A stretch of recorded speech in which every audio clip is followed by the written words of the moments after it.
जी नमस्कार। Good evening. Good evening everybody. Arnav ji, आप मुझे कोई एक रिस्पॉन्स करेंगे कि आप मुझे देख रहे हैं या मुझे सुन पा रहे हैं कि नहीं।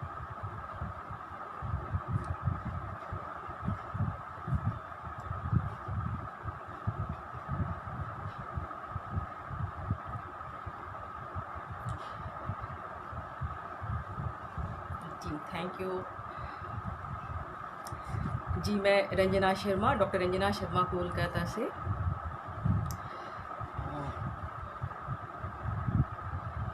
नमस्कार अरुण अरुण जी।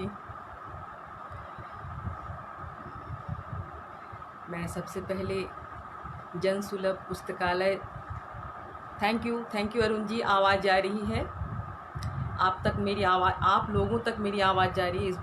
थैंक यू, शुक्रिया अर्णव जी।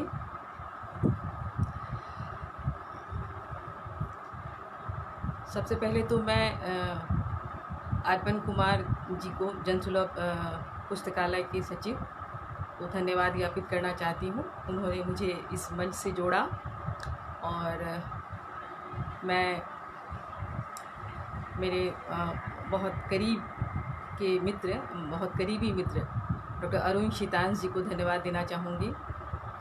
उन्होंने मुझे इसकी सूचना दी। तो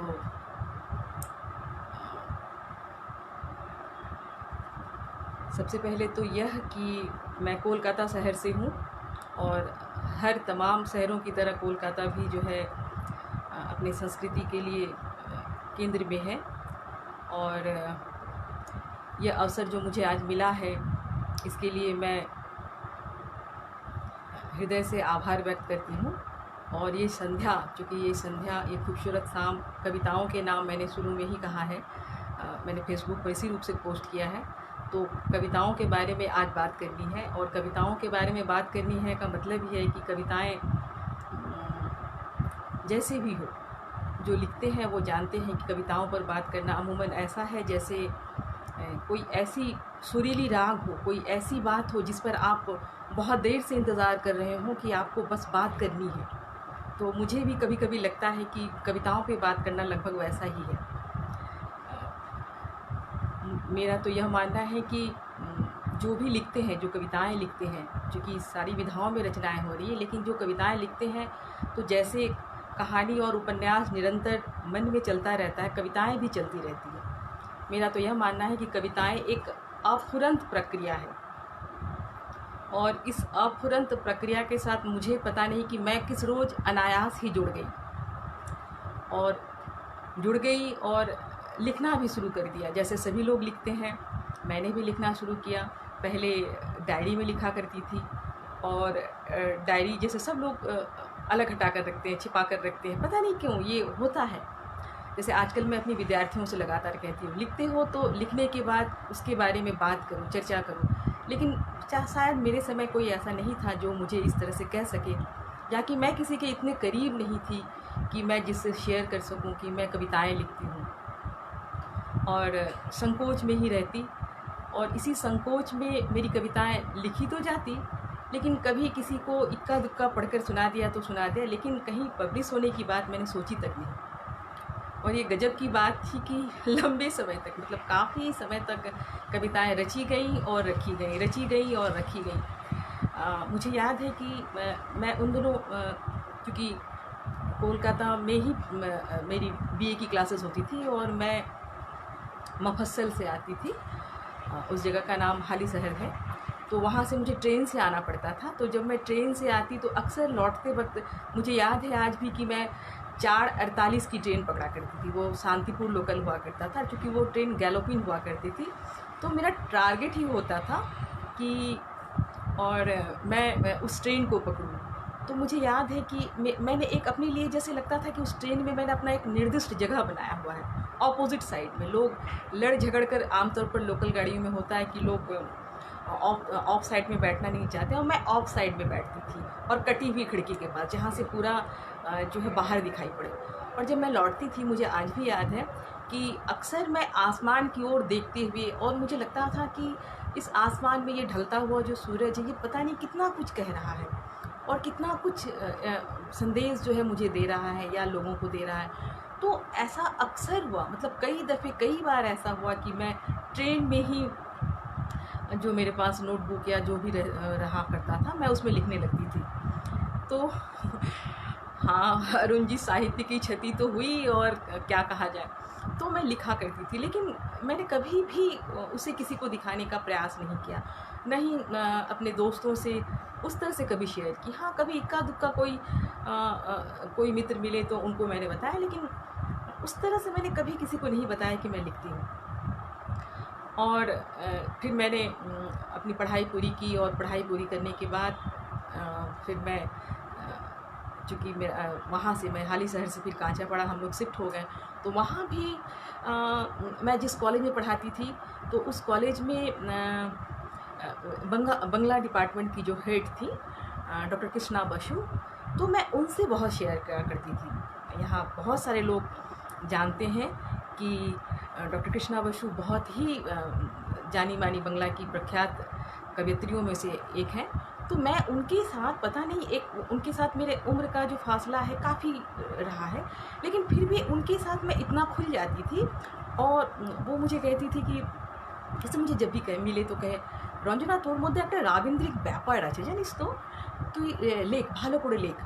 तो मुझे इस बात से ना बहुत अच्छा लगता कि कोई है जो मुझे इस तरह से देखता है, कोई इस तरह से सोचता है। तो मैं कृष्णा दी को कभी कभी अपनी कविताएं सुनाया करती थी, कभी कभी सुचित्रा दी थी, वही संस्कृत डिपार्टमेंट की हेड, उनको मैं सुनाया करती थी। तो वो कहती थी बहुत अच्छी कविता तुमने लिखी। इंग्लिश के डिपार्टमेंट के भी हेड को मैं अक्सर हम लोग बैठकर कविताएं पाठ किया करते, तो वो अपना किया करते थे, फिर मैं अपना। लेकिन अमूमन ये हुआ कि कविताएं मेरी पब्लिश नहीं हुई। कहीं मैंने इक्का दुक्का जैसे कि पत्रिकाओं में डाल दिया, पब्लिश हो गई, लेकिन किताब के तौर पर मैंने उस तरह से उसको पब्लिश ही नहीं किया। मतलब मैं कहूँ कि मुझे मौका ही नहीं मिला। मुझे बार बार ये लगता है कि मेरी कविता बनी नहीं, क्योंकि मुझे जो भी मैं कविताएं सुनते, हाँ कविता बनी नहीं है तो अभी और इसमें बनना है। तो इस तरह से मैं जैसे ना और सकुचा जाती। और फिर जो है मेरे लोक साहित्य पर काम आया, और लोक साहित्य पर जो किताब आई उसको जो कि कोलकाता के आनंद प्रकाशन ने छापा था, मैं उनका भी आभार व्यक्त करती हूँ। दिनेश त्रिपाठी जी, नीलकमल त्रिपाठी जी, पहली मेरी किताब वहीं से आई। फिर बाद में दूसरी किताब समाज और भाषा चिंतन भी वहाँ से आई। बाद में इस वर्ष के शेष में, चूँकि मेरे साथ मेरे कॉलीग हैं डॉक्टर अभिजीत भट्टाचार्य, हम लोगों ने एक साथ ही प्रेसिडेंसी में ज्वाइन किया था। और मुझे याद है कि मैं जब इम्तहान, खास करके चूँकि ये ऐसा तो होना नहीं चाहिए, लेकिन फिर भी मैं कर लिया करती थी कि एग्ज़ाम की ड्यूटी में बैठी हूँ और पता नहीं एक पेज निकाला और लिखना शुरू कर दिया। और फिर लड़कियों की, और क्योंकि हम एक अकेले नहीं होते थे, कई लोग होते थे, तो मुझे मौका मिल जाया करता था, तो मैं वहीं पर 2-4-5 पंक्तियाँ लिख लेती। तो मुझे अभिजीत कहते हैं कि दीदी आप कविताएं जो है अपना पब्लिश करवाइए। लेकिन मैंने कहती नहीं, अभी नहीं, ये बना नहीं, इसको बनने दो। कहा कि नहीं दीदी, आपको यकीन नहीं आता, आपकी कविता अच्छी है, बेहतरीन कविता है, अच्छी कविता, लेकिन ऐसा होता है ना कि आपको यकीन नहीं आता है। फिर मुझे भी अपने कविताओं पर यकीन नहीं आता था कि मैं लिखती हूँ इस तरह से और इसको पब्लिश किया जा सकता है। लेकिन ये इत्तेफाक था कि मैं मतलब इस चीज़ को मैं कभी नहीं भूल सकती कि मेरी जो किताब आई, पहली किताब आई, इतने सालों के बाद पहली किताब आई, और इस किताब को निकलने में मैक्सिमम, किताब निकलने में, वैसे जब मैं नील के पास गई तो नील ने कहा कि दीदी मैडम अब इस पर आप छोड़ दीजिए, ये साल भर का तो मान कर चलिए कि लगेगा। मैंने कहा क्यों? कहा कि अब आपने जो है कविताएं भेजी हैं, वो देखेंगे, फिर इस पर रेक्टिफिकेशन होगा, फिर आप ठीक करेंगी, इत्यादि इत्यादि बहुत सारी। तो मैं भी थोड़ा सा डिसअपॉइंटेड हुई कि अरे ऐसा होगा क्या।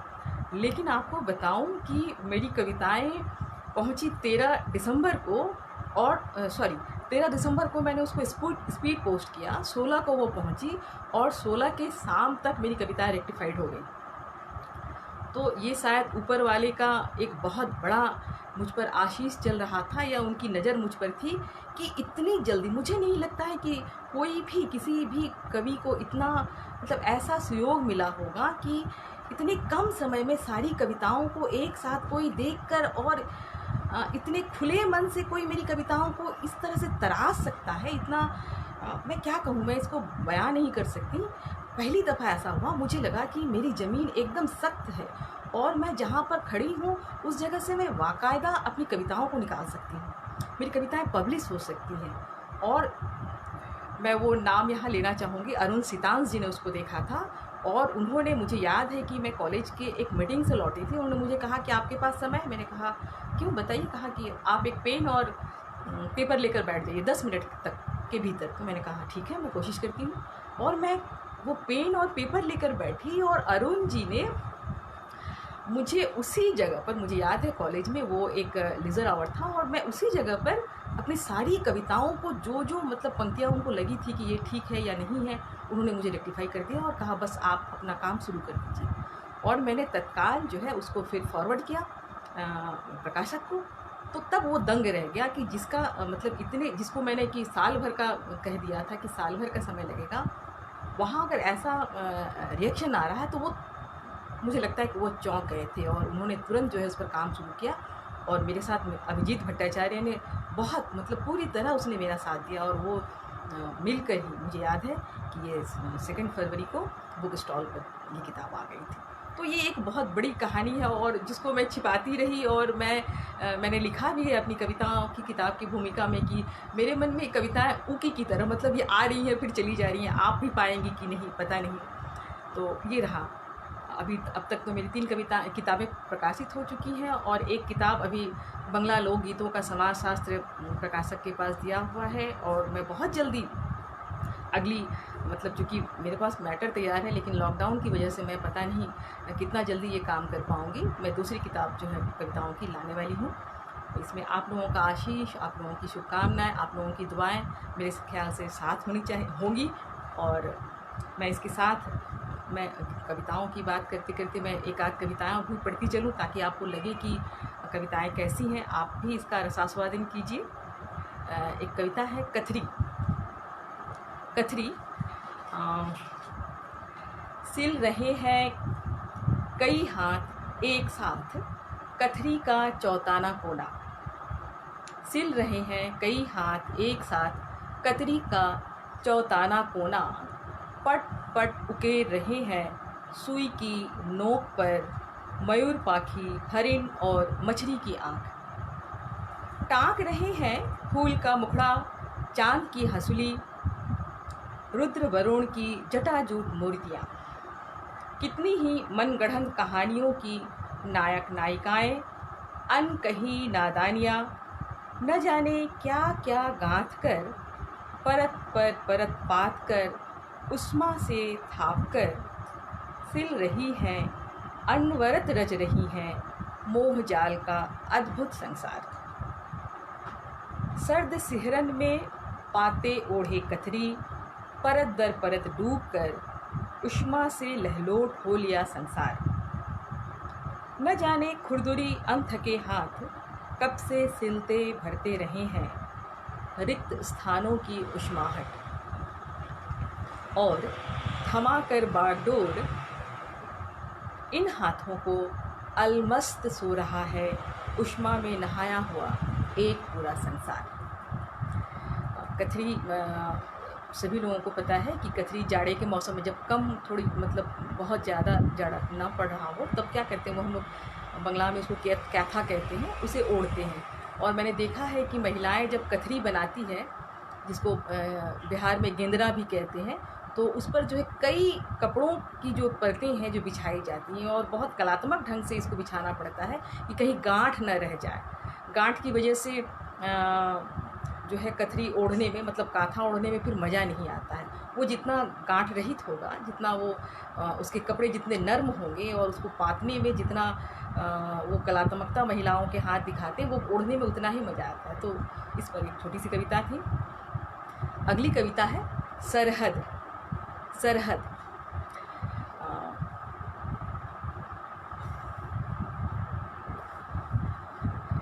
जी, आपने सही कहा, प्रेरणा तो अभिजीत जी नहीं है, लेकिन उन्होंने मेरा बहुत मतलब कम से कम कविताओं के प्रकाशन होने में उन्होंने मेरी बहुत सहायता की, जिस सहायता की मुझे कहीं और उम्मीद थी, लेकिन पता नहीं किन्हीं कारणों से वो सहायता मुझे वहाँ से नहीं मिल पाई। मुझे बाद में जो सहायता मैंने कहीं और से सोचा था वह एकदम से ही छूट गया, और अभिजीत की प्रेरणा से मैंने कविता कभी नहीं लिखी। हाँ, अभिजीत को मैंने ज़रूर सुनाया कविताएं। अभिजीत जो है भले ही सुना हो ठीक से या ना सुना हो, लेकिन उसने मेरी कविताएं सुनी हैं, और उसने कम से कम मेरे मन में ये बात ज़रूर बिठा दी थी कि दीदी आपकी कविताएं पब्लिश होने लायक हैं, ऐसा नहीं कि आपकी कविताएं पब्लिश नहीं हो सकती। सरहद, बस अब की बार हो गया, अब आगे कभी नहीं। बस अब की बार हो गया, अब आगे कभी नहीं। बस इस बार माफ़ कर दो, अब आगे। बीत गए तमाम लम्हे, लम्हों का काफिला, पार दूर सरहदों के, दूरी दूरी अंतहीन दूरी। बीच से गुजरता रहा बाढ़ नुकीले नश्तरों का, दम साधे हवा आंचल बचाकर कब दूर निकल गई पता ही न चला। सुना है सरहदों पर चुप सा सन्नाटा है, रात की स्याह परछाइयाँ जब हो जाती हैं खूब गाढ़ी, एक मासूम बच्चा सरहदों की दूरी पाटने को मचल उठता है और बिलखता है दिन के निकलने तलक।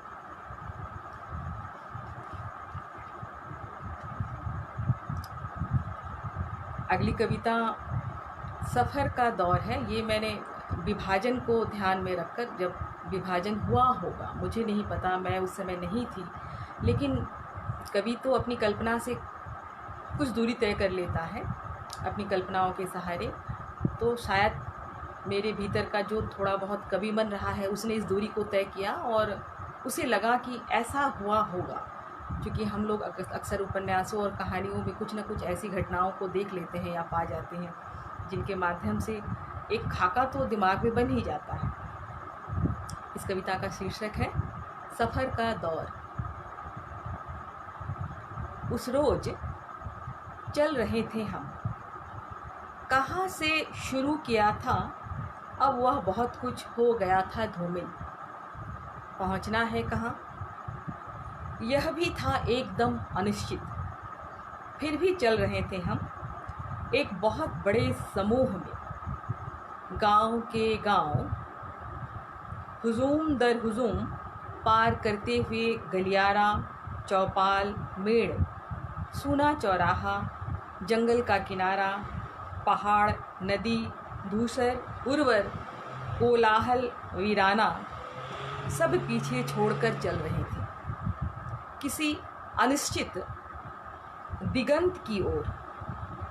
छूट चुका था अपना देहरी, लिपा हुआ तुलसी का चौरा, छत पर चांदनी में बिछा हुआ खाट, आंगन में बिखरे पड़े बर्तन बासन, और दरगाह में किया हुआ अंतिम अजान का स्वर गूंजता हुआ छोड़ आए थे हम। थमी हवाओं में छूट गया था अब्बू जान का हुक्का, बापू की सिगड़ी, अम्मा के दुलरवा को तो लाया ही न गया। अम्मा के दुलरवा को तो लाया ही न गया, सो रहा था वह गहरी नींद में, फिर न कभी उठने के लिए। उसे भी छोड़ आए हम पता नहीं किसके भरोसे। चल रहे थे हम निरंतर, चलने की गूंज बना रही थी भाए भाए सन्नाटा। विलाप के लंबे दौर के बाद सूख चुके थे आँखों के कोर, और अब कुछ छोड़ने को नहीं था हमारे पास। हम केवल चल रहे थे पहचाने ठौर से अनचिन्हे दिगंत की ओर। कौन थे हम, क्या थी हमारी पहचान, या कि नाम भी क्या था हमारा, सब कुछ था विस्मित या भय में आकंठ डूबा। खेतों से गुजरते हुए नुकीले बाड़ों से उलझते हुए सारी पहचान, सारा अतीत हो गया था लहूलुहान। रक्त की एक नहाई नदी से बनाना था एक नया ठौर, जिसमें राधा या रमिया, किसना या कैफुद्दीन होना था क्या, कुछ भी तय नहीं था। ये एक दिमाग में विभाजन को लेकर जो एक कॉन्सेप्ट बनता है या बना, उसी को मैंने यहाँ जोड़ने की कोशिश की और मुझे लगता है कि फिर मैंने ये लिखा। दरअसल भारत के इतिहास में विभाजन जो है सबसे त्रासद स्थिति है और विभाजन को घेर कर आज तक का जो समाज है, वर्तमान समय का भी समाज जो है, इसे लेकर अपने भीतर इतने सारे भय, इतने सारे ऐसी छवियों को इसने अपने दिमाग में समो रखा है कि शायद उन सबों को किसी एक सूत्र में, चाहे वो किसी विधा के रूप में, कहानी, उपन्यास, नाटक, मुझे लगता है कि हर एक जो हमारे मन के भीतर के जो भीतर छिपे हुए जो भाव हैं, उसे उकेरना शायद संभव नहीं हो पाया। कहीं ना कहीं कुछ ना कुछ छूट जाता या कुछ ऐसा लगता कि जो रह गया अभी तक बताना बाकी रह गया। तो मैं भी ऐसा ही महसूस करती हूँ। बहुत छोटा सा प्रयास, मतलब बहुत छोटी सी कोशिश है ये मेरी। अगली कविता जो है वो अकाल का महोत्सव। अकाल का महोत्सव, इस कविता के पीछे एक छोटी सी बात भी है कि अभी जिस कॉलेज में मैं हूँ, बेथुन कॉलेज, तो इसका परिसर जो है, मतलब इसकी जो बाहरी दीवार है, ये बहुत ऊंची इसकी दीवार है और जैसा होता है आमतौर पर कि दीवारों से सटकर कुछ ऐसे परिवार जो सड़क, मतलब फुटपाथ पे अपना जीवन बिताते हैं, ये वहाँ रहते हैं। और कई दफ़े जो हमारा केयर टेकर हमारे गेट पे जो रहते हैं, या कि जिनके हिस्से में ये काम पड़ा हुआ है, वो कई दफ़ा ऐसा देखा है हम लोगों ने कि उनको वहाँ से चले जाने के लिए कहते हैं। वो चले भी जाते हैं। कुछ समय ऐसा होता है कि मैं उनको देख नहीं पाती हूँ। जब वहाँ से क्रॉस करती हूँ तो वहाँ कोई नहीं रहते हैं, तो कुछ चीज़ें उनकी छुटी रहती है, जो पड़ी हुई रहती है, जैसे उनके होने का एक निशान के तौर पर वहाँ पड़ी हुई चीज़ें। तो यही आते जाते जो है ना, मैंने उनको देखा है कि मतलब इतने अलमस्त तरीके से वो जीते हैं। कभी कभी मुझे बड़ा अचरज होता है कि जीने के लिए और क्या चाहिए। मतलब ये देखिए कि 2-3 ईंटों को जोड़कर चूल्हा जैसा बना लिया, उस पर एक कढ़ाई चढ़ा दी और उसमें जो है कई तरह की चीज़ों की मिली जुली जो है सब्जियां पका रहे हैं। यद्यपि देखना तो नहीं चाहिए, लेकिन इतना खुला होता है कि आप ना चाहते हो। मैंने भाई कई दफ़े कोशिश की कि मेरी आंखें उधर ना जाएं, लेकिन एक झलक में जो दिख जाता है, क्योंकि हमारा मस्तिष्क ऐसा एक कैमरा है कि जो एक बार जिन चीज़ों को देख ले या सुन ले, तो पता नहीं उसकी कितनी सघन छवि जो दिमाग पर बनती है, चाहूँ तो उसको निकाल ना सकूँ। तो कुछ ऐसी ही छवियाँ जो है मेरे मस्तिष्क पर बनती रही आते जाते।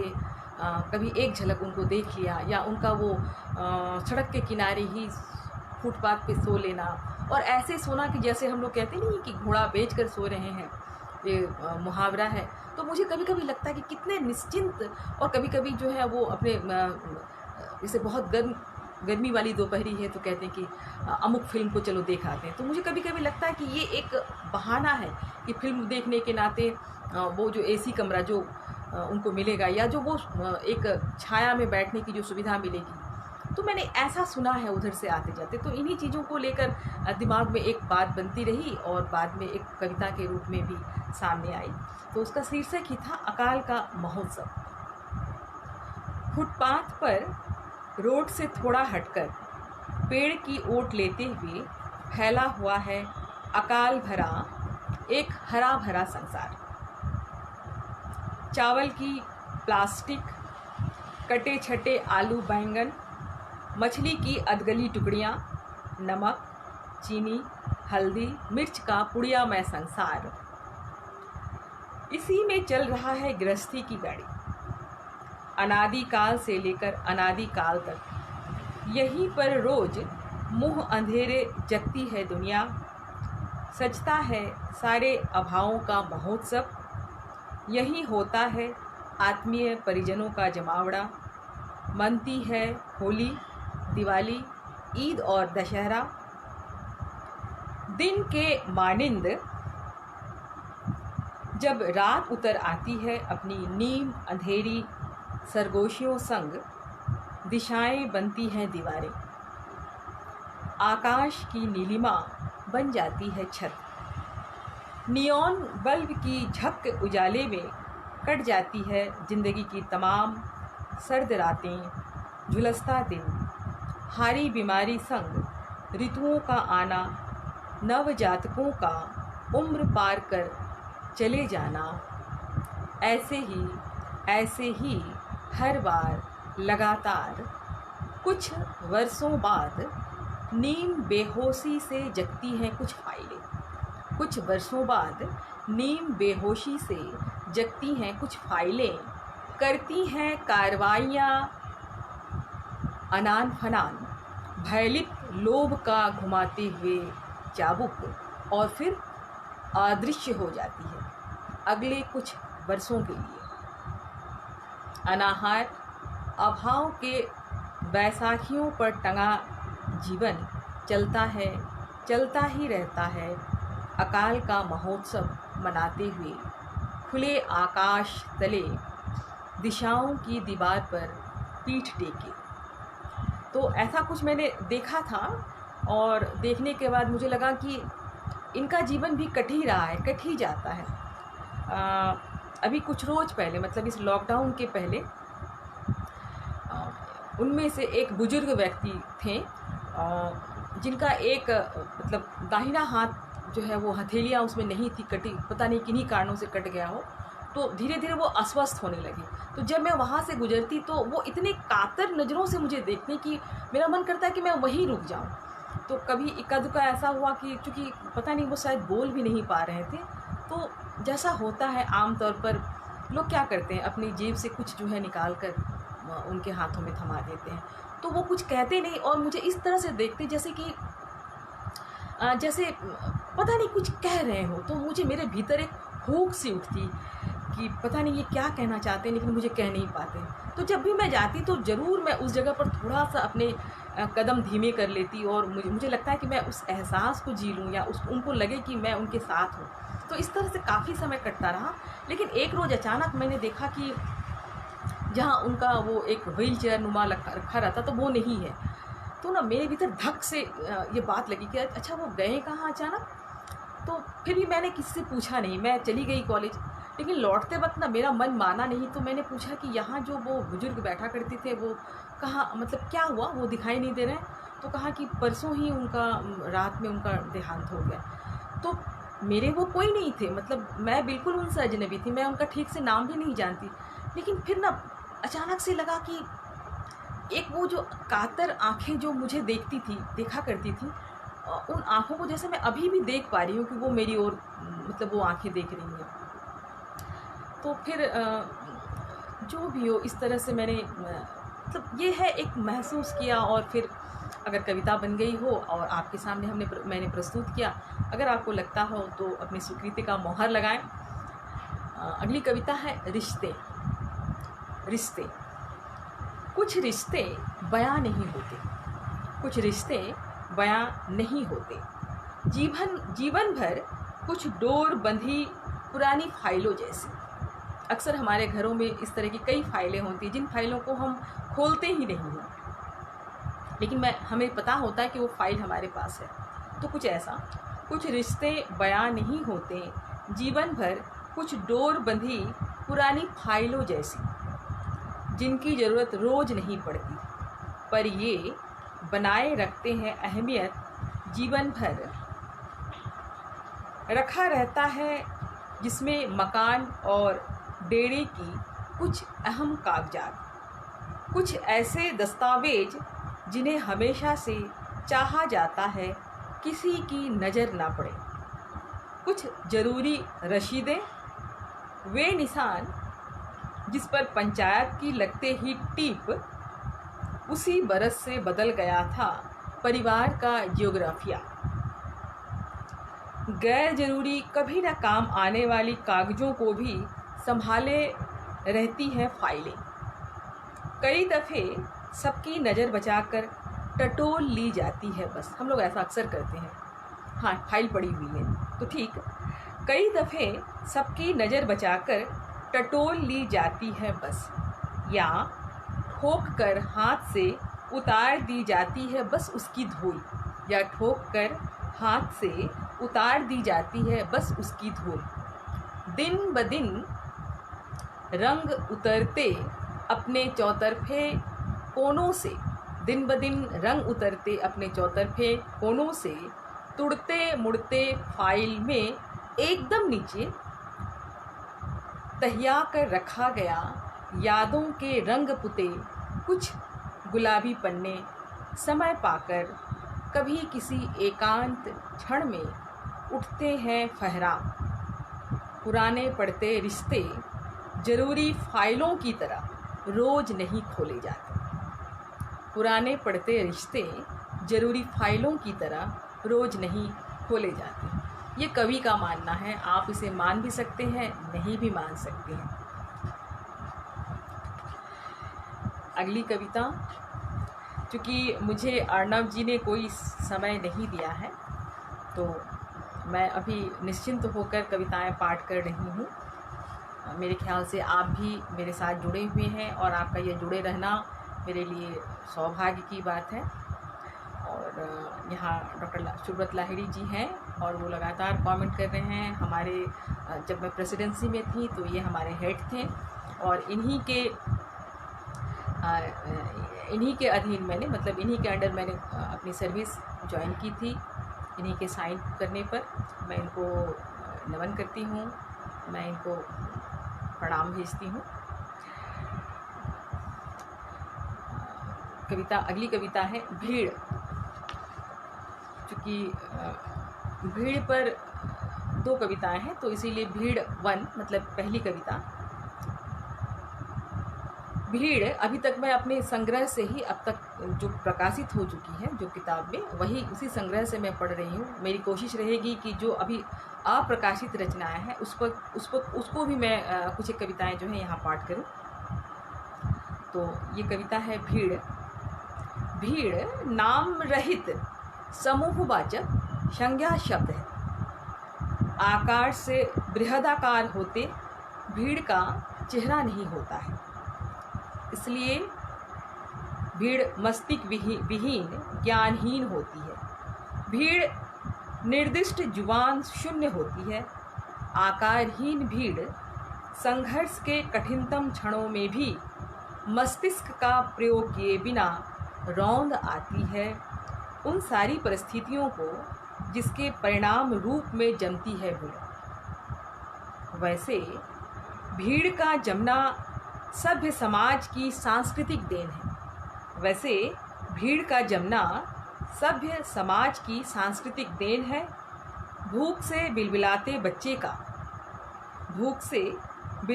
बच्चे का दहकती आग बुझाने के लिए छुपाकर लाए रोटी का गस्सा मात्र मुंह में डालना अंधी बहरी विचारहीन भीड़ को रौद्र कर सकती है। हृदयहीनता भीड़ की निजी पहचान है, इसलिए हृदय शून्य भाव में बगले झांकती भीड़ कहीं और जम सकती है।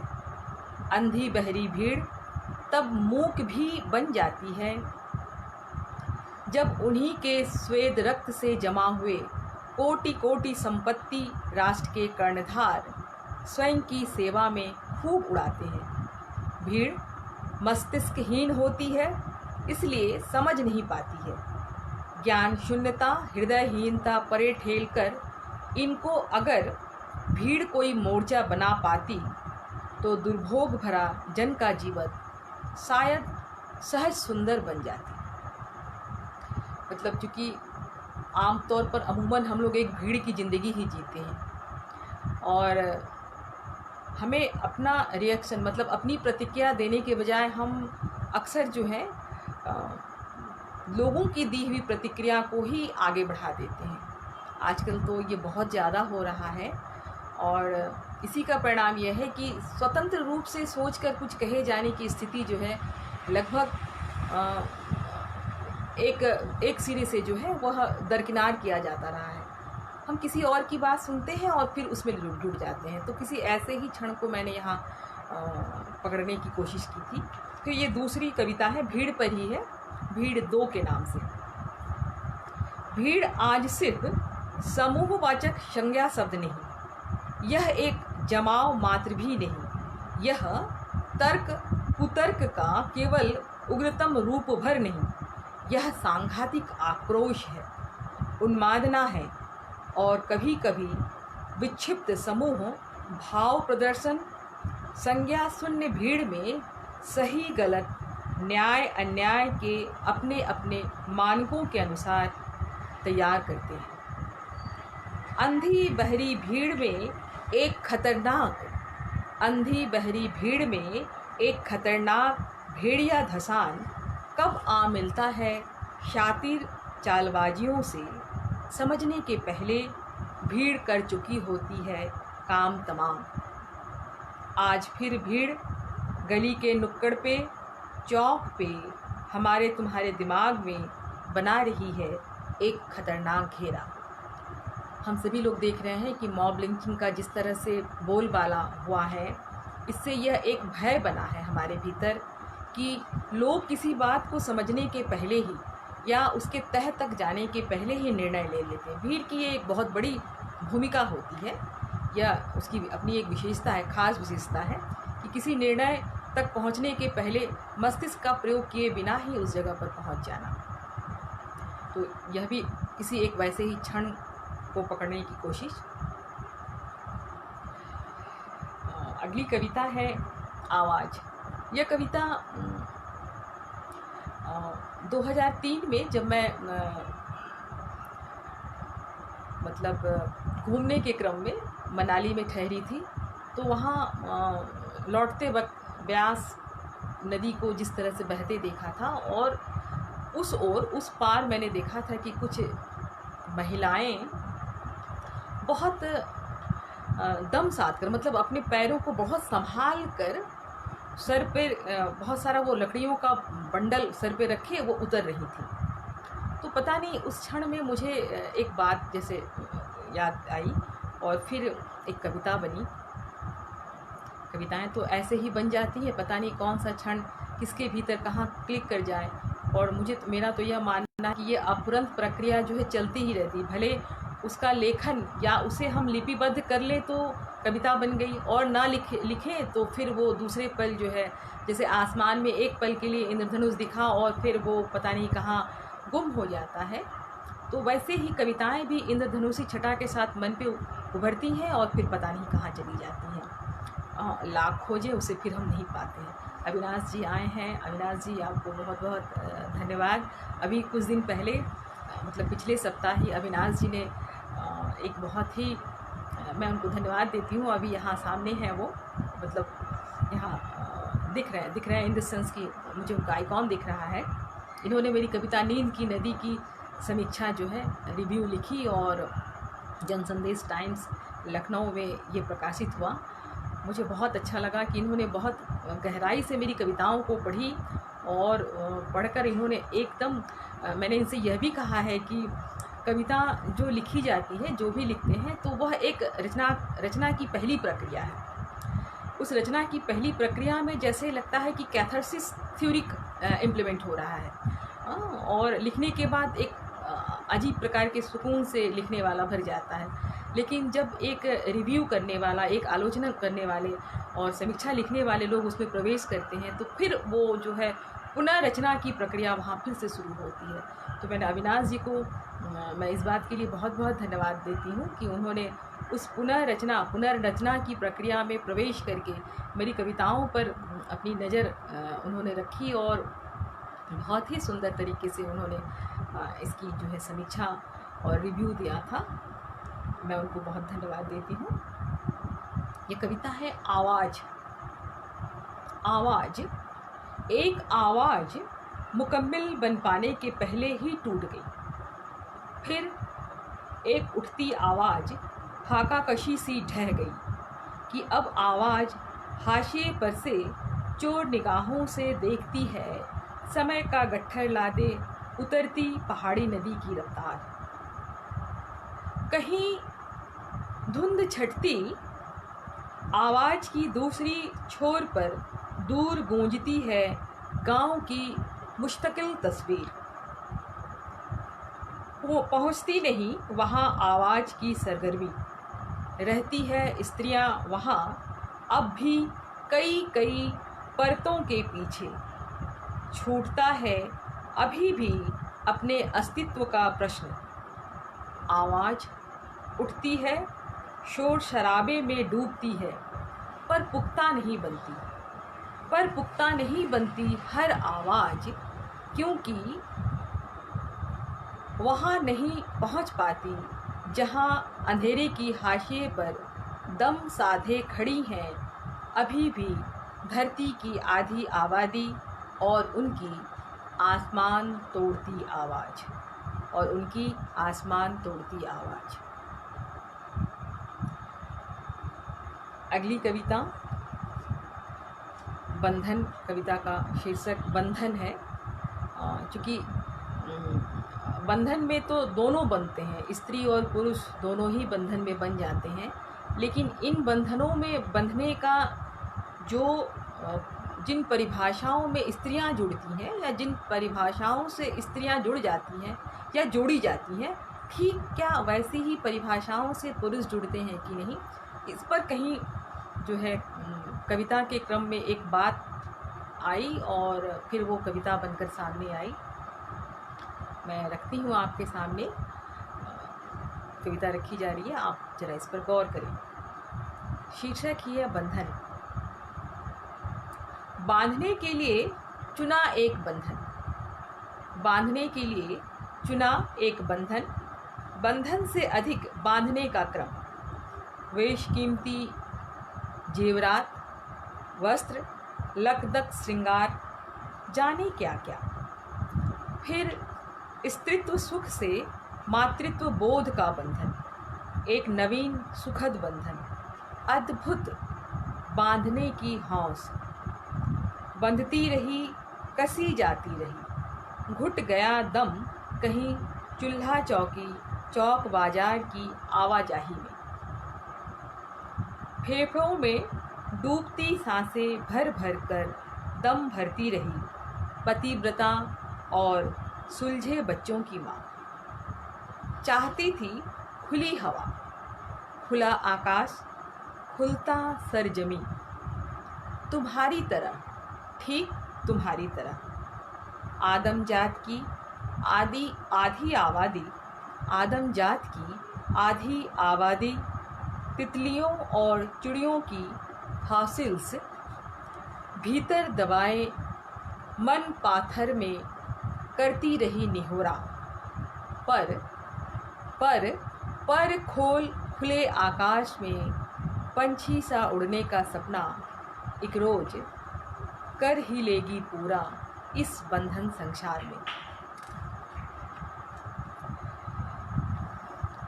मतलब स्त्रियों को हो सकता है कि सभी मेरे इस बात से सहमत ना हो, लेकिन मुझे लगता है कि स्त्रियों के मायने आज भी भारतीय सामाजिक जो परिदृश्य है, जो संरचना है, उसमें कहीं ना कहीं बहुत ज़्यादा प्रश्नवाचक है। ऐसी बहुत सारी स्त्रियां हैं जिनके लिए सवाल उठाना, सवाल किया जाना ये एक असंभव सी बात है, क्योंकि उनके सोचने और उनके विचरण करने की जो भूमि है या सोचने समझने की जो जमी है वह बिल्कुल अलग है, और इसे बनाए रखने में कहीं ना कहीं हम सारे लोग जिम्मेदार हैं। तो इन जिम्मेदारियों से एक दूसरी कविता बनी, इसका शीर्षक ही है हम स्त्रियां हैं। हम स्त्रियां हैं।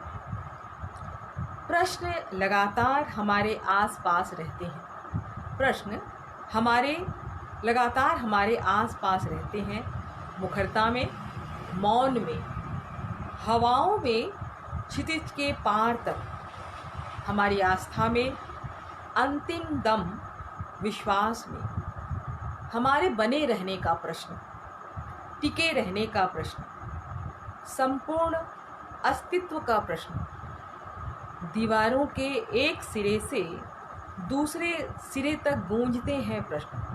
हाँ, हम सिर्फ गूंजते हैं।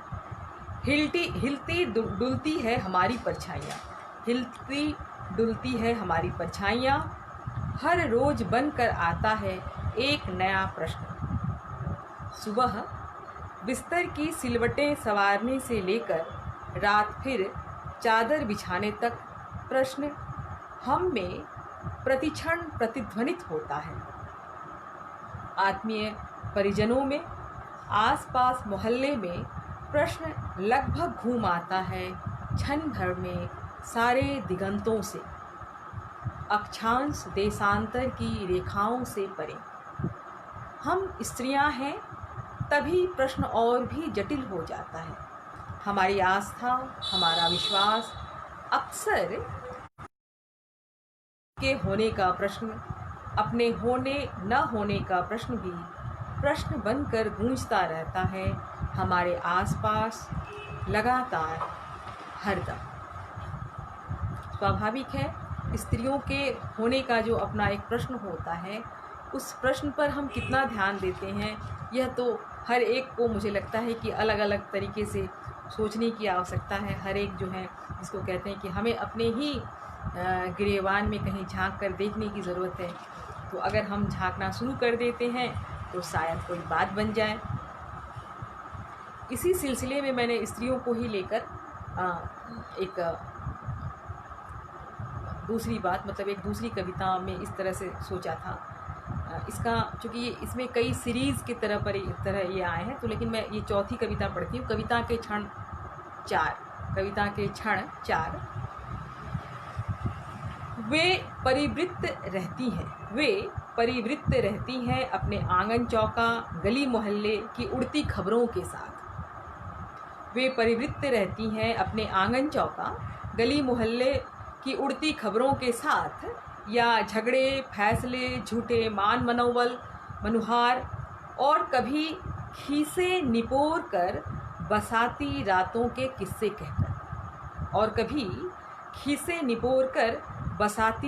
के किस्से कहकर, वे परितृप्त होती हैं अब भी कटे फसलों की पक्की महक से, या बार बार लगातार बच्चे जनकर। वे परितृप्त होती हैं अब भी कटे फसलों की पक्की महक से, या बार बार लगातार बच्चे जनकर। देवर ननदों की शादी ब्याह में सगुन गाकर, उनके लेन देन के सौदे पटाकर, या अपने आत्मीय परिजनों के मैयत में बुक्का फाड़ स्वरबद्ध रोदन गायन में। वे परिभ्रमित रहती हैं अभी तक उन खबरों से जो हलचल मचा देती है संसार में एक कोने से दूसरे कोने तक। वे सख्त परहेज करती हैं अभी भी उन खबरों से जिनमें तख्त पलटने से लेकर लामबंद सैनिक शिविरों के इतिहास जुड़े हैं, और जहां स्त्रियां लेती हैं मोर्चा हर असंगत पड़ाव पर, वैसे घरों से इनके गए कई सैनिक पर ताबूत बनकर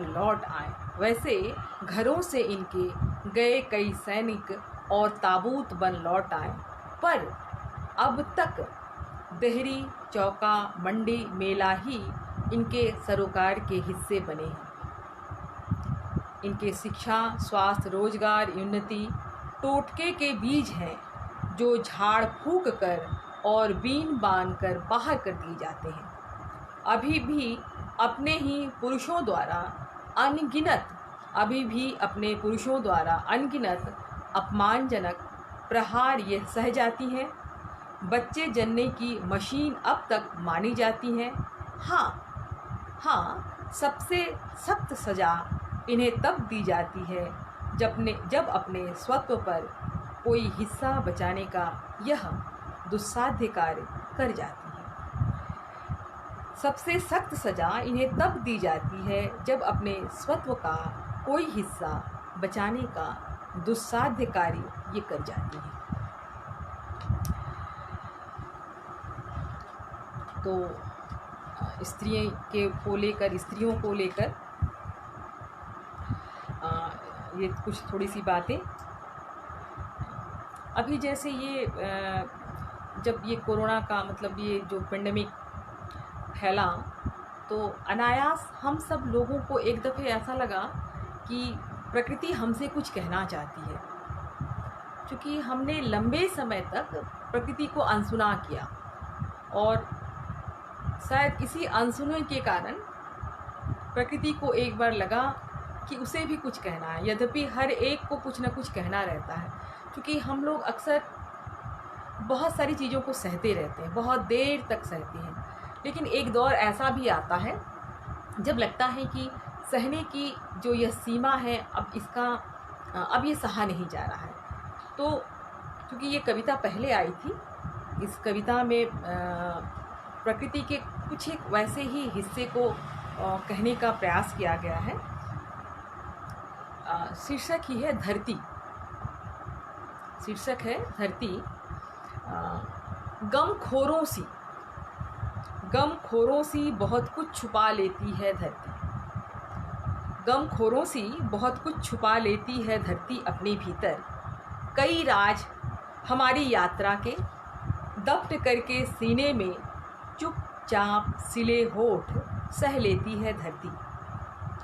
उखड़ती है कई जड़ें, लूटा जाता है असंख्य वजूद, गढ़े जाते हैं अनगिनत गढ़ और मुल्क, तो भी बिना कुछ बोले सब के सब पचा लेती है धरती। दबाव के प्रचंड ताप अपने भीतर देती है सब, देती रहती है धरती। लुटाती है अंतिम बूंद तलक निर्दोष दान में।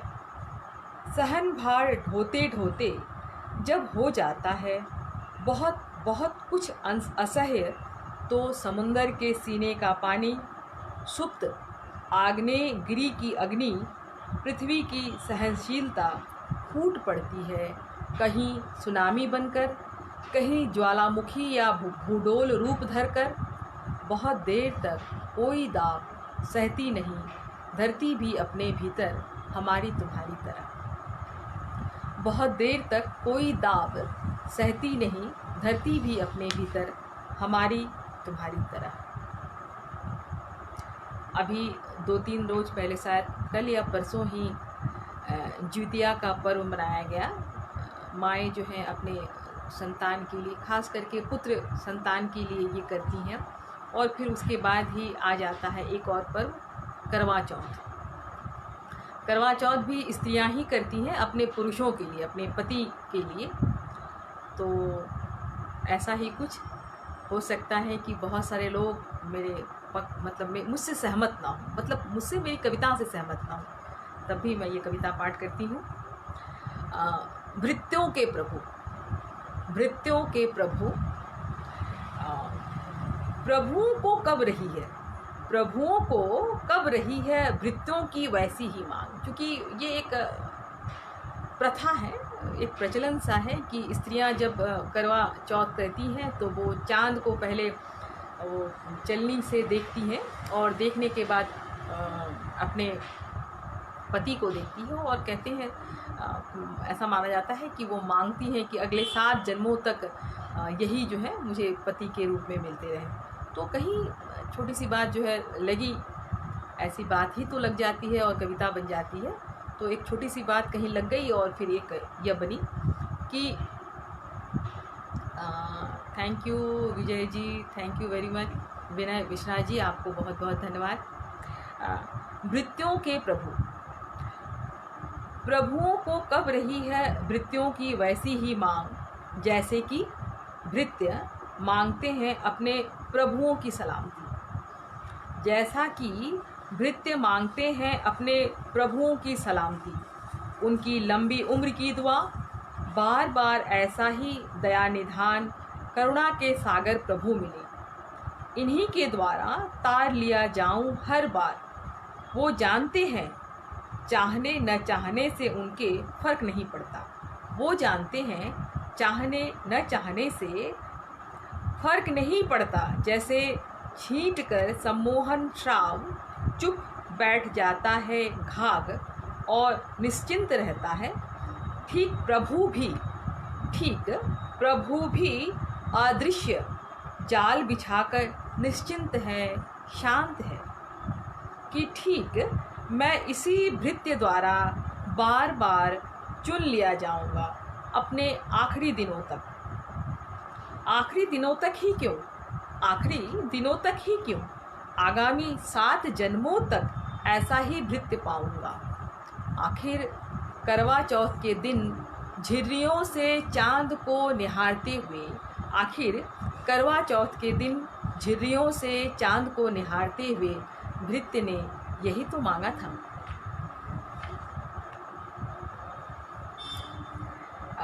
एक कविता है नमक। हम सभी लोग जानते हैं नमक हमारे भोजन के स्वाद को बदल देता है।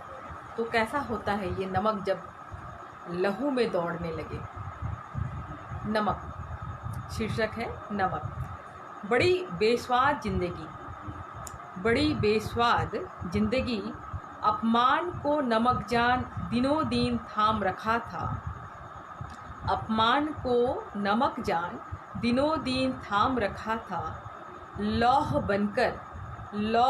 बनकर रगों में न जाने कैसे एक रोज धमनियों में बह निकला वह लहू बनकर।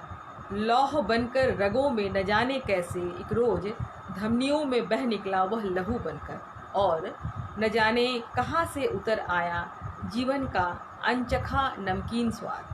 और न जाने कहाँ से उतर आया जीवन का अनचखा नमकीन स्वाद। यात्रा पर निकली हर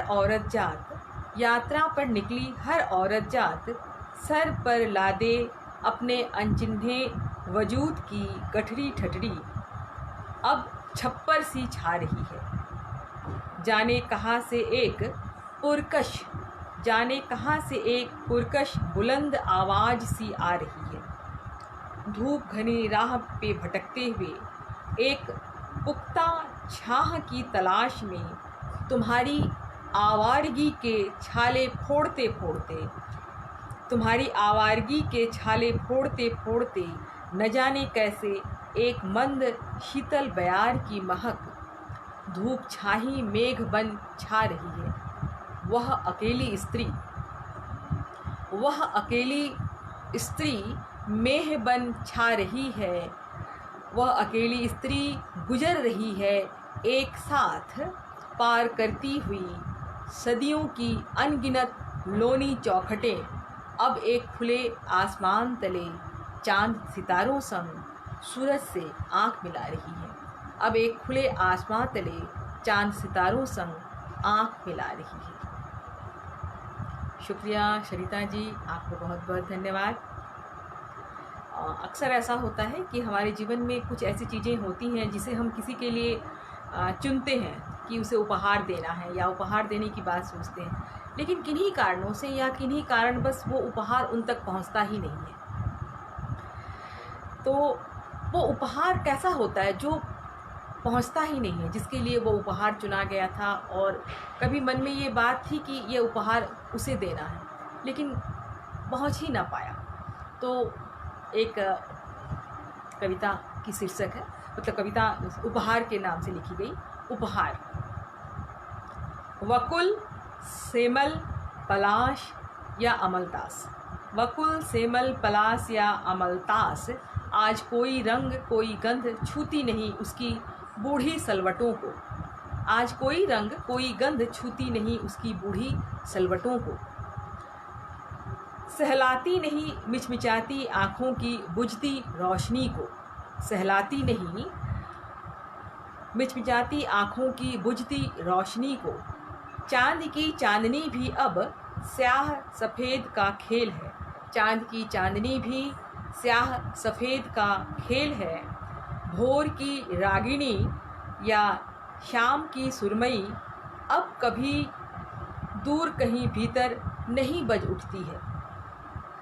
किसी भूले लय के साथ छूट गया है सारे संबंधों की गर्माहट। रीता है साथ साथ रहने की गुनगुनाहट। रीता है साथ साथ रहने की गुनगुनाहट। मिटता गया है दुधिया रंग का स्वप्निल संसार। मिटता गया है दुधिया रंग का स्वप्निल संसार, और संसार के सच ने बुना है करवाहट की एक लंबी खुराक, और संसार के सच ने बुना है कड़वाहट की एक लंबी खुराक। तब फिर क्यों कभी कभी खनक उठता है भीतर तहों में लिपटा एक अछूता मन। टूटी चूड़ियों, बिखरे मन के या अधबुने स्वेटर को देखकर जो देना था उसे अगले जन्मदिन के उपहार में, जो देना था उसे अगले जन्मदिन के उपहार पर। मैं लगभग घंटे भर से आप लोगों के साथ हूँ। यहाँ अर्णव जी हैं और मैं थोड़ा सा और समय लेती हूँ। मुझे भी अच्छा लग रहा है अपनी कविताओं के बारे में बोलते हुए और अपनी कविताएं पाठ करते हुए, क्योंकि कविताओं के बारे में बात करना और कविताएं पाठ करना, ये दोनों जो है बहुत रुचिकर मुझे लगता है हर एक लिखने वाले को रहता है। तो एक कविता मतलब ये सोचकर लिखी गई कि अगर पृथ्वी जिस तरह से ये जो ग्लोबल वार्मिंग की बात हम कर रहे हैं और लगातार हमारे सामने एक भयानक संकट के रूप में, एक भयानक चेतावनी के रूप में बार बार जो ये बातें आ रही हैं, इसे अगर सोचा जाए मतलब किस तरह से कोई सोच सकता है। तो बस एक कल्पना, एक ऐसा लगा कि अगर हो सकता है कि पृथ्वी अगर इतनी गर्म हो गई और पृथ्वी के ऊपर रहना अगर मुश्किल हो गया, अगर न रह पाए तो क्या हो सकता है। तो ये शीर्षक ही है सन 3510। सन 3510 जो मेरी कल्पना ही है, मतलब कवि की कल्पना है, वहाँ तक पहुँचने की तो कम से कम गुंजाइश नहीं है, फिर भी एक कल्पना आप भी सुने, मैं आप लोगों के संग शेयर करती हूँ। सन 3510। अल सुबह सूरज ने गाढ़े से पोत दी, अल सुबह सूरज ने गाढ़े से पोत दी एक और परत। मतलब अगर मान लीजिए ऐसा हो जाता है कि पृथ्वी के ऊपर रहना अनुपयुक्त हो गया तो हम क्या करेंगे। एक और परत धूसर रंग की, अल सुबह सूरज ने गाढ़े से पोत दी एक और परत धूसर रंग की। पेड़ पत्र विहीन धरा का धूसर रंग फैल गया है दिगंत तक।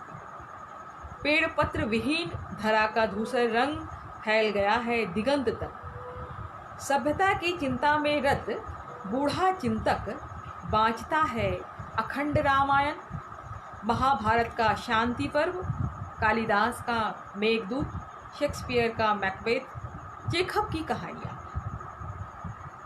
उच्च तापमान से उड़ते हैं शब्द, उच्च तापमान से उड़ते हैं शब्द वाष्प की तरह, विलीन होते हैं महाकाश में।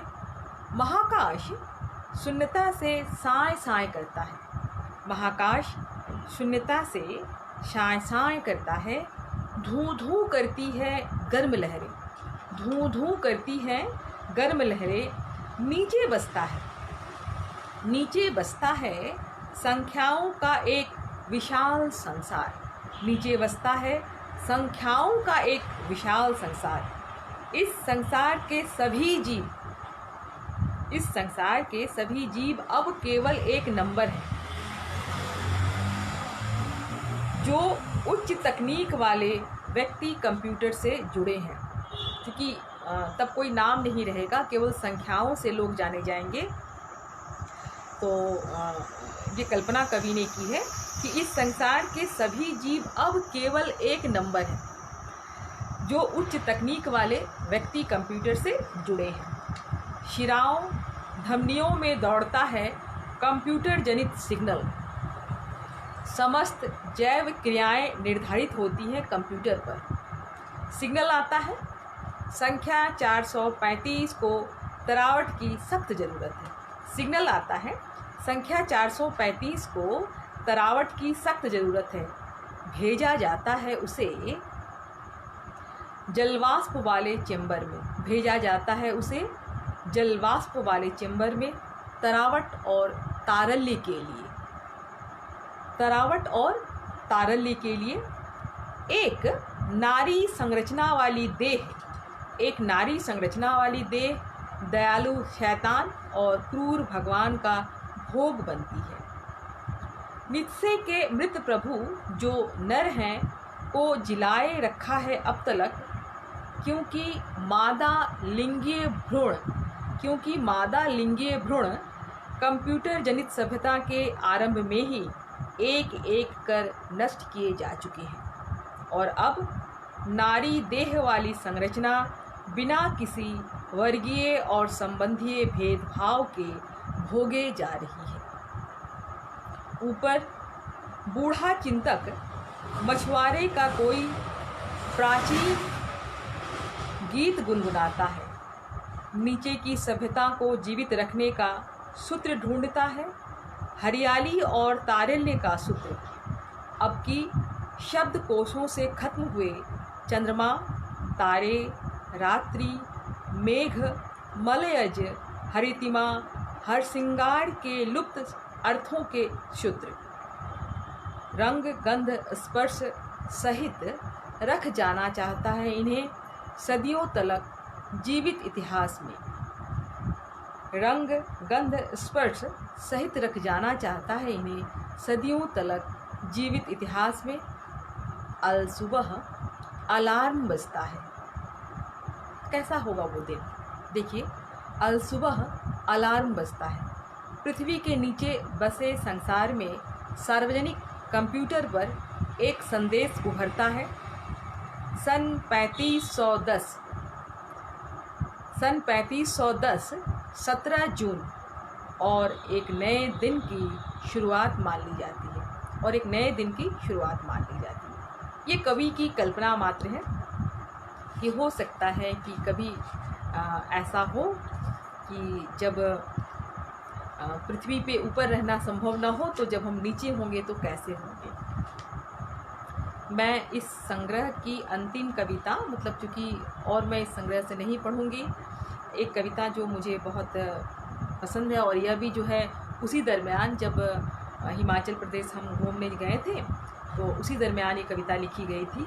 पहाड़ जैसी लड़कियाँ शीर्षक है, पहाड़ जैसी लड़कियाँ। व्यास की पथरीली सर्पीली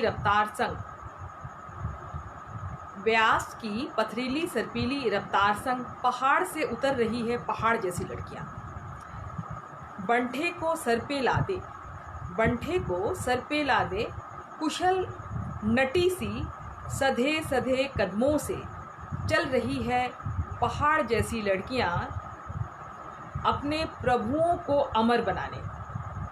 पहाड़ जैसी लड़कियाँ अपने प्रभुओं को अमर बनाने। सदियों से शरण सहती वन आरण्य ढोर डांगर पशु पाखी के लिए रोज नूतन सरंजाम सजाती राजरानियों सी भाग्य लेकर आती है पहाड़ पर पहाड़ जैसी लड़कियाँ। सदियों से आरण्य ढोर डांगर पशु पाखी के लिए रोज नूतन सरंजाम सजाती राजरानियों सी भाग्य लेकर आती है पहाड़ पर पहाड़ जैसी लड़कियाँ। दिनों दिन अंधड़, बारिश, धूप, मेघ और सर्दी सब के सब पचा जाती है पहाड़ जैसी लड़कियाँ। वहाँ उधर तलहटी में मजदूर लगा रहे हैं डायनामाइट। टुकड़ों में बिखर जाएगा वजूद का नर्म मुलायम हिस्सा और फिर पहाड़ से टकराकर पहाड़ बन जाएगा। बार बार टूटेगा पहाड़, जमेगा पहाड़ और पहले से भी अधिक सख्त कठोर बन जाएगा।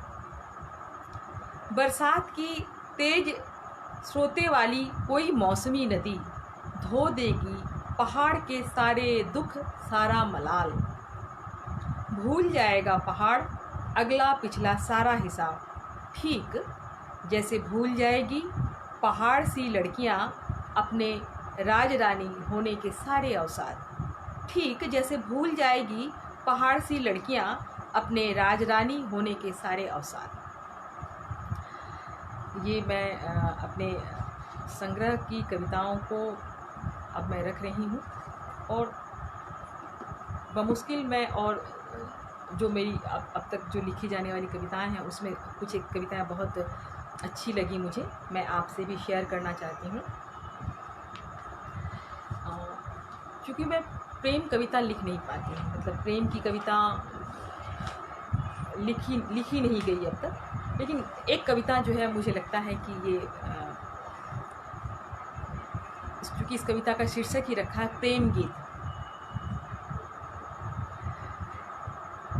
अब की बसंती हवाओं में ही तो, अब की बसंती हवाओं में ही तो तुमने भेजा है सगुन। पलाश रंग में रंगी तुम्हारी आँखों में मैंने पढ़ा है सिर्फ प्यार का ककहरा। तुम्हारी आँखों में मैंने पढ़ा है सिर्फ प्यार का ककहरा। अब की धान कटाई के बाद ले जाना तुम मुझे, अब की धान कटाई के बाद ले जाना तुम मुझे। झिसिर झिसिर बरखा के बूंदों में भले ही हम भीग न सके साथ, झिसिर झिसिर बरखा के बूंदों में भले ही हम भीग न सके साथ, पर चुरा कर आँख देख ही लेंगे हम तुम्हारे कांधे का वो तिल, जिसे मसल कर दिया था और भी लाल।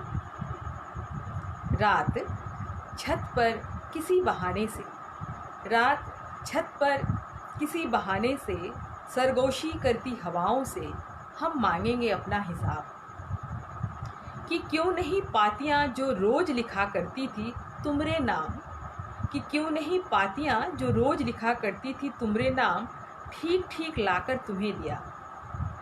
कभी किसी घड़ी में मेरे माथे की चमकती बिंदी को सजाने के बहाने तुमने चुमा था जो मेरा माथा, लहक रहा है अब तलक पसर कर तन बदन में।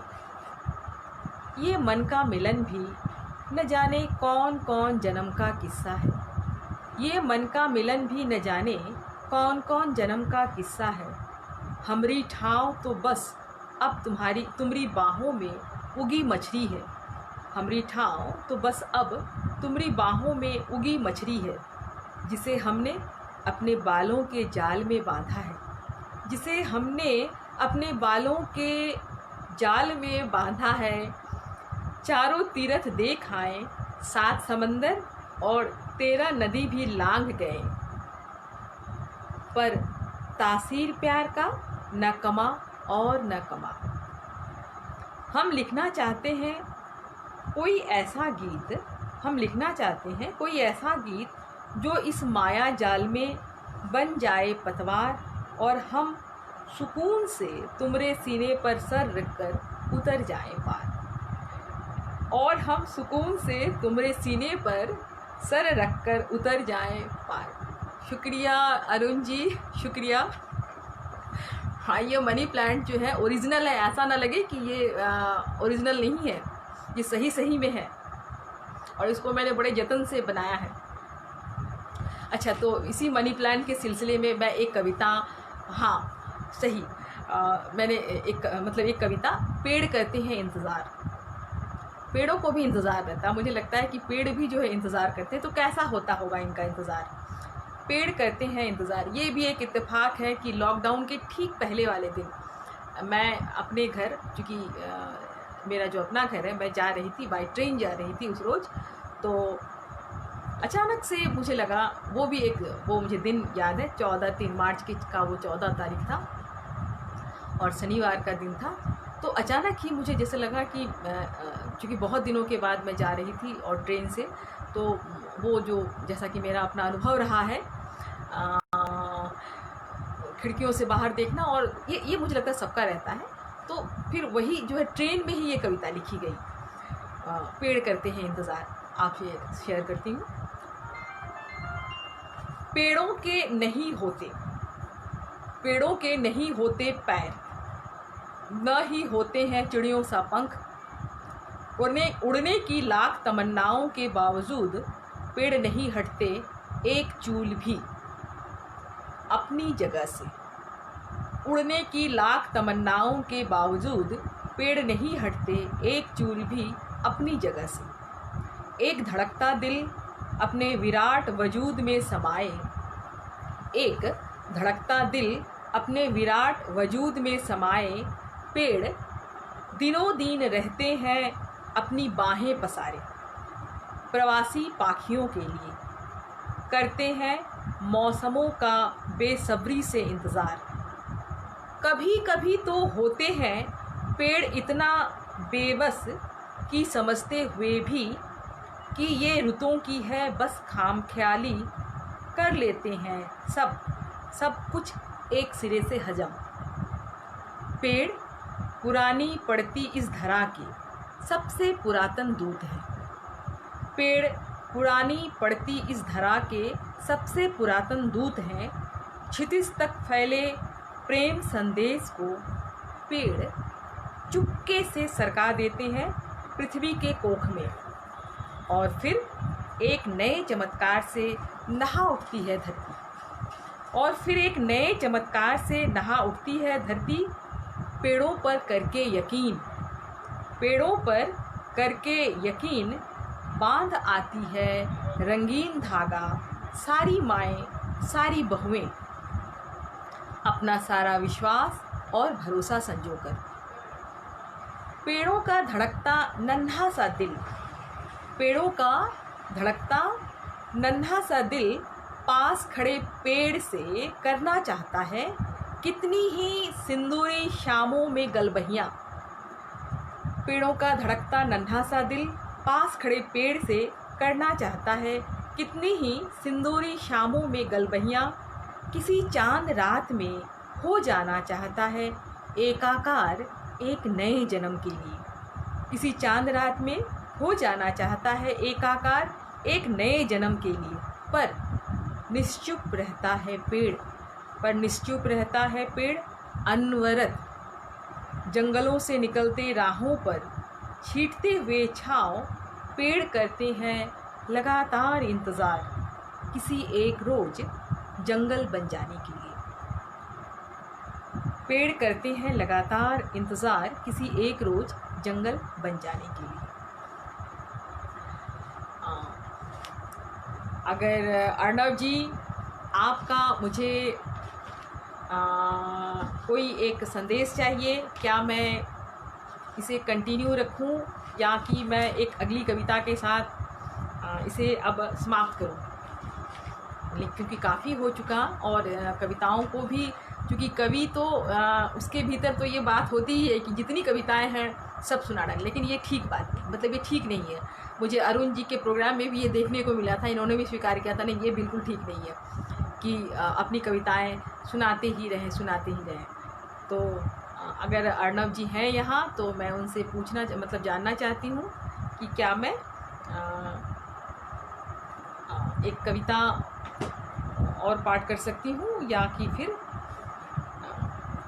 अगर हाँ कहेंगे तो मैं आज सुबह जो कविता मैंने लिखी है मैं उसे पढ़ना चाहूँगी। अर्णव जी आप मुझे कुछ कहें। और अच्छा जी एक और कविता पढ़ ली, शुक्रिया अर्णव जी। बस एक आज सुबह ही ये कविता लिखी गई है। अपने शहर में, शीर्षक है अपने शहर में। एक पुरानी यादों के शहर में, एक पुरानी यादों के शहर में जी भर घूमता रहा अपनी आवारगी के दिनों संग। खूब लगाए ठहाके अपनी बेवकूफ़ नादानियों और दोस्तों के नासमझ दलीलों पे। दिन भर मटर गश्ती में नाहक भटकता रहा पार्कों और दुकानों से सामान लेने के बहाने पैरों में पैर उलझाता भी रहा। खूब रहा पुरानी शहर के चौराहे पर अभी अभी प्यासा सावन का पोस्टर छुप छुप के देखना। उस गली से बेवजह यूं निकलना जैसे कुछ हुआ ही न हो, पर तलब रही हमेशा कि एक बार, बस एक बार दिख जाए वह ढलते सूरज के संग ही सही। पुरानी यादों के शहर में कतरे कतरे में टंगने लगी थी धीरे धीरे वक्त का न मिलने वाला वजीफा। सुकून के दिनों में सुराख बन घुसने लगी थी आने वाले समय की बेनाम उलझनों का नश्तर। इंद्रधनुषी ख्वाबों में रंगा यह शहर एक एक दिन में ढलने लगा बदरंग पोस्टरों और नारों में। सुकून को सोखता शहर, सुकून को सोखता शहर हो उठा अजनबी दर अजनबी। जुबली चौक, तिकोनिया बागान, अवंतिका मोड़, गुरुधाम बाजार, गुरुद्वारा रोड गड्ढमड्ढ होकर बदलने लगे रोजाना ही खौफ की मजलिसों में। जुबली चौक, तिकोनिया बागान, अवंतिका मोड़, गुरुधाम बाजार और गुरुद्वारा रोड गड्ढमड्ढ होकर बदलने लगे रोजाना ही खौफ की मजलिसों में। कादिर काका की दुकान और रामदीन चाचा के रेहड़ को पता नहीं शहर किन स्याह रातों में कर दिया था बेठिकाना। दोस्तों के हाँक पर निकला रात में राजुबा, लौटते बखत लौटा था देह बनकर। दोस्तों के हाँक पर निकला रात में राजुबा, लौटते बखत लौटा था देह बनकर। पुराने यादों के शहर में लग रही थी आग की लपटें, जल रहा था आसमां का कोना कोना। भटकता रहा पानी की तलाश में अपने ही शहर में अजनबी की तरह दिनों दिन खौफ से भरकर। भटकता रहा पानी की तलाश में अपने शहर में अजनबी की तरह दिनों दिन खौफ से भरकर। आप सभी ने कविताएं सुनी। आज की शाम कविताओं के नाम रखकर मैंने अपनी कविताएं पाठ की। आशा है कि आपने भी इसे उसी तरह से महसूसा होगा जैसे कि मैंने महसूस किया। मैं एक बार फिर आप सभी को अपने धन्यवाद कहती हूँ। सभी के लिए मेरा संदेश है कि मुझे अरुण जी ने ही कभी ये बात कही थी कि पृथ्वी पर रहने वाले हर एक को कविता लिखनी चाहिए, क्योंकि कविता लिखने पर सचमुच में मन, जैसे नहीं कहते कि हरा हरा हरियल हो जाना, मन में जो कुछ भी रहता है गांठ, वो गांठ जो है कहीं धुल जाती है। तो मैं ये समझती हूँ कि हमारे आपके, क्योंकि जब से ये लॉकडाउन चला तो लोग काफ़ी लिखने लगे, तो ये एक बहुत अच्छा संदेश है, बहुत अच्छी बात है कि सारे लोगों के भीतर का जो वो साहित्यिक मनोभाव, चाहे वो जैसा भी रहा हो, तो वह सामने आने लगा। मैं सबको शुक्रिया करती हूँ, सबका आभार व्यक्त करती हूँ। सभी को धन्यवाद। शुभ रात्रि, शुभ संध्या। सभी को मेरा प्रणाम, नमस्कार, गुड नाइट।